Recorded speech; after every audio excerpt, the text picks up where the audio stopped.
اعوذ باللہ من الشیطان الرجیم بسم اللہ الرحمن الرحیم. السلام علیکم students. How are you? I hope you will be fine.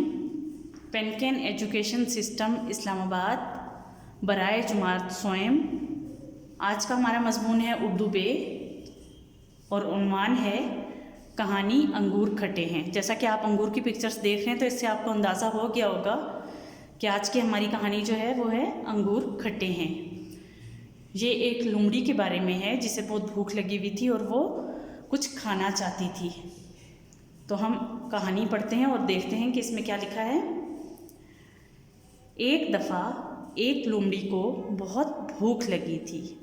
وہ کھانے کے لیے ادھر ادھر پھرتی رہی، یعنی کہ وہ کبھی جنگل میں کبھی کسی باغ میں کھانے کے لیے پھرتی رہی کہ اسے کچھ کھانے کو مل جائے.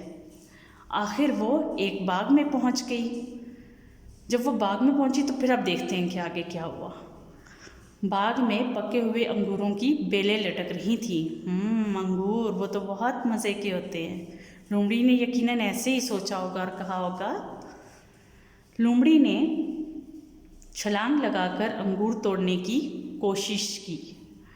آخر تھک گئی، یعنی کہ لومڑی نے بہت زیادہ کوشش کی کہ وہ انگوروں تک پہنچ سکے، کیونکہ انگور تو بہت اونچے تھے. درخت پہ تو اونچے ہی لگے ہوئے ہوتے ہیں نا، اس کی بیلیں ہوتی ہیں وہ اوپر درخت پہ اور اوپر جاتی ہیں.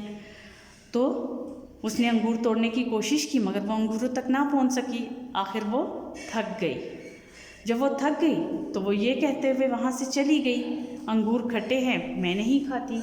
نتیجہ انگور کھٹے ہیں، یعنی کہ اس نے زیادہ محنت نہیں کی اور وہاں سے چلی گئی. ایک دفعہ دوبارہ ریڈ کر دیتی ہوں اسٹوڈنٹس. ایک دفعہ ایک لومڑی کو بہت بھوک لگی تھی. وہ کھانے کے لیے ادھر ادھر پھرتی رہی. آخر وہ ایک باغ میں پہنچ گئی. باغ میں پکے ہوئے انگوروں کی بیلیں لٹک رہی تھیں. لومڑی نے چھلانگ لگا کر انگور توڑنے کی کوشش کی. آخر تھک گئی اور یہ کہتے ہوئے چلی گئی، انگور کھٹے ہیں میں نہیں کھاتی. نتیجہ انگور کھٹے ہیں. اسٹوڈنٹس، میں نے آپ کے لیے اس کہانی کو بہت مختصر کر کے لکھا ہے تاکہ آپ لوگ اسے اچھی طرح سے یاد کر سکیں اور سمجھ سکیں. مقصد ہمارا یہ ہے کہ کہانی آپ تک پراپر پہنچ جائے، جو کہ اس میں ہے. اپنا خیال رکھیے گا. اللہ حافظ.